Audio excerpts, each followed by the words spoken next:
प्रभात। मैं जगेंद्र राणा। आज की हमारी आध्यात्मिक चर्चा का विषय है विश्व मंगल की कामना। विश्व मंगल की कामना। हमारे साहब जी सदैव कहते हैं कि सबका सब विधि हो कल्याण, सबका भला करें भगवान। ये साहब जी का मूल मंत्र है, जिसको सदैव नित्य प्रति कहते हैं।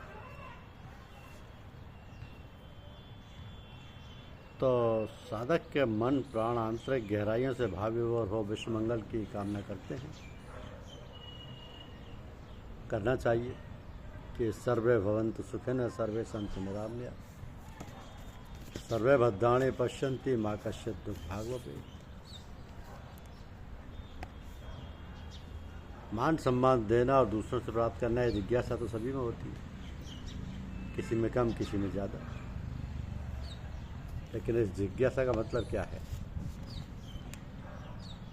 कहते हैं कि नारायण हरि भक्त की एक यही पहचान, आप हमाने हुए रहे दे तो और को मान।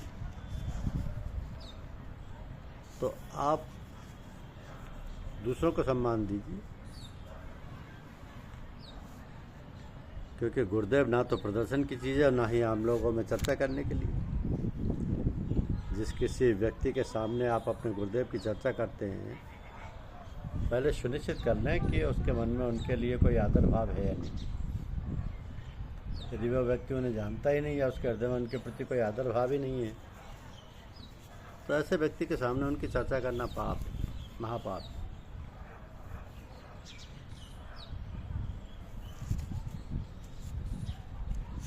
तो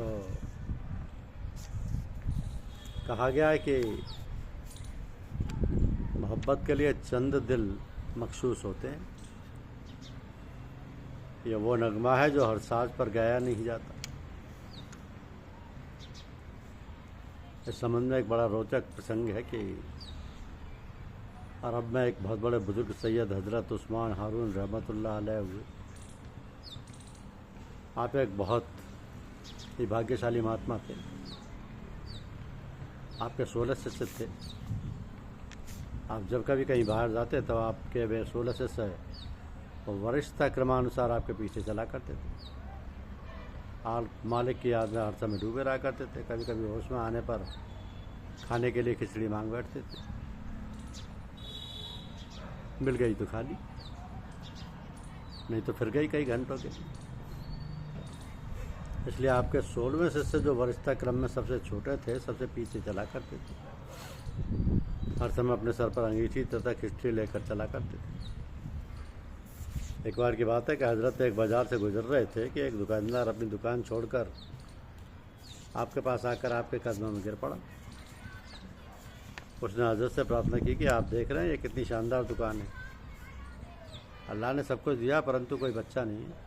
आप अल्लाह वाले मेरे वास्ते दुआ करें, मालिक एक बच्चा दे दें। हजरत ने जवाब दिया कि हाँ ठीक है, हम मालिक से आपके बच्चे के लिए दुआ मांगेंगे। दूसरे दिन हजरत ने उस दुकानदार के वास्ते एक बच्चे की दुआ मांगी और उससे जवाब मिला कि भाई उस शख्स को बच्चा नहीं मिल सकता क्योंकि उसकी तकदीर में नहीं। उन्होंने वो जवाब दिया। उसके थोड़े ही दिनों के बाद हजरत का उसी बाजार से गुजरना हुआ। वो शख्स इनके बेटे उनके लिए बाट धो ही रहा था, भागकर इनके पास आ गया और अपनी मांग के बारे में पूछा। हजरत ने उसे बताया कि भाई मैंने तुम्हारे बच्चे के लिए मालिक से दुआ मांगी थी, परंतु ऊपर से जवाब मिला कि उस शख्स को बच्चा मिल नहीं सकता क्योंकि उसकी तकदीर में नहीं। वो दुकानदार चतुर था। उसने कहा कि हजरत अगर मेरी बच्चा मेरी तकदीर में होता तो मिल ही जाता। अब चूँकि मेरी तकदीर में नहीं है इसलिए मैंने आपसे प्रार्थना की थी। हजरत ने फरमाया कि अच्छा ठीक है, ये बात उस वक्त मेरी समझ में नहीं आई, अब मैं फिर से बात करूँगा। इसके बाद उन हजरत ने मालिक से कई बार उस दुकानदार के एक बच्चा प्रदान करने की मिन्नतें की, परंतु उनकी सुनी एक भी नहीं गई। तो साफ शब्दों में कह दिया गया कि आप अपना वक्त बर्बाद ना करें, उस शख्स को बच्चा नहीं मिल सकता क्योंकि उसकी तकदीर में नहीं है। इस उत्तर से उन हजरात को बड़ी निराशा हुई। तो तब सोचने लगे कि ऐसे रास्ते पर चलने से क्या लाभ जहाँ अपनी सुनी ही नहीं जाए। उन्होंने निश्चय कर लिया कि इस खुदा परस्ती के तरीके को छोड़कर बुत परस्ती का रास्ता ग्रहण करें। तो ऐसा विचार करके वो बुत परस्ती की तरफ चल पड़े। जहाँ जा रहे थे वहाँ कुछ सीढ़ियाँ थी। जब उन्होंने अपना रुख बुत परस्ती की तरफ किया तथा सीढ़ियों पर चढ़ने लगे, तब उनके पीछे वाले शिष्यों ने उनका साथ छोड़ना शुरू कर दिया और कहा कि बुत परस्ती में हम उनके साथ नहीं चलेंगे। जब सीढ़ियाँ चढ़कर सैयदना हज़रत उस्मान हारून रहमतुल्लाह ऊपर पहुँचे, वहाँ उनको सतगुरुदेव मिले। उन्होंने पूछा, आप यहाँ कैसे? इस पर हजरत ने अपनी निराशा की दास्तान अपने गुरुदेव को सुनाई। इस पर उन्होंने कहा कि अगर एक बार दुआ कबूल नहीं हुई थी तो फिर करते, पता करते ही रहते जब तक कबूल ना हो। फिर उन्होंने हजरत से कहा कि अब आप वापस जाइए, इंशाअल्लाह उस शख्स के एक नहीं 4 लड़के होंगे। जब हजरत वापस जाने के लिए बढ़े तब देखा कि 16वें शिष्य के अलावा बाकी 15 लोग उनका साथ छोड़कर वापस जा चुके थे। उन्होंने अपने शिष्य से पूछा कि भाई ये सब लोग कहाँ गए? उसने बताया कि जब आपने बुत परस्ती के लिए रुख किया तो वो सब आपको छोड़कर चले गए, ये कहते हुए कि लोग बुत परस्ती में आपका साथ नहीं दे सकते, ले लो। फिर उन्होंने शिष्य से पूछा कि भाई तुम क्यों नहीं गए? तब उन्होंने उत्तर दिया कि हुजूर मैं आपकी परस्ती तो नहीं बनाऊँ, मैं तो आपके कदमों से बनाऊँ। जहाँ ये जाएंगे वहीं मैं भी जाऊँगा।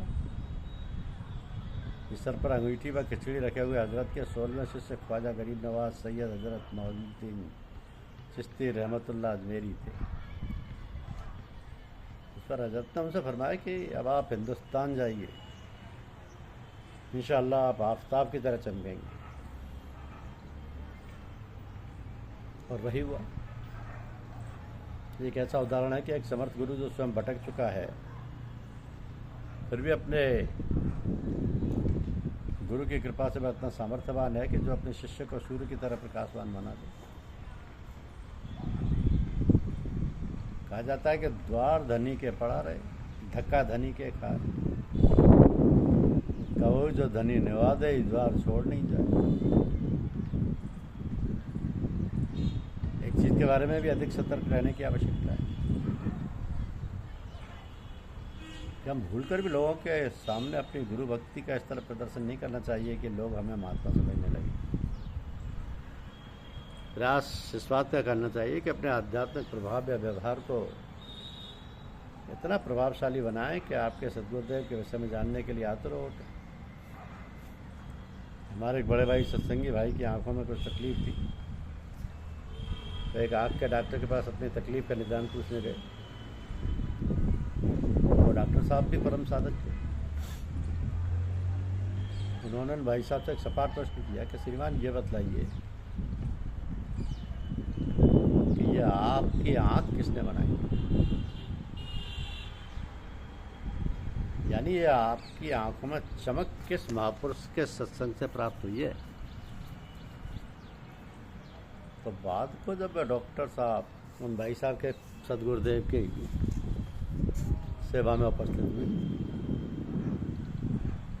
तो बात बात में अपने गुरु महाराज का नाम भी नहीं लेना चाहिए। जब कभी महसूस हो कि ये सब उनकी कृपा से हुआ तो इस भाव को अपने में समेट कर रखना चाहिए।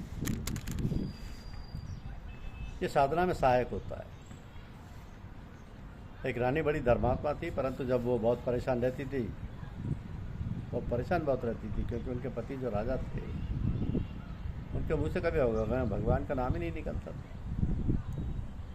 एक दिन सोते पर उनके पति के मुँह से राम शब्द निकल गया। दूसरे दिन रानी ने इस खुशी में बहुत से शुभ अनुष्ठानों का आयोजन कर दिया। राजा साहब ने उनसे पूछा कि आज ऐसी क्या बात है जो तुम इतनी खुश हो? इतने सारे अनुष्ठान कर दिए। रानी ने कहा कि आज मैं बहुत खुश हूँ। राजा ने पूछा क्यों? तो उन्होंने बताया कि मैंने कभी आपके मुंह से राम का नाम निकलते नहीं सुना। कल रात जब आप सो रहे थे तो आपके मुंह से राम शब्द निकला था। इतना सुनकर राजा ने अपना शरीर ही छोड़ दिया। ये कहते हुए कि जब राम ही निकल गया तो फिर बचा क्या।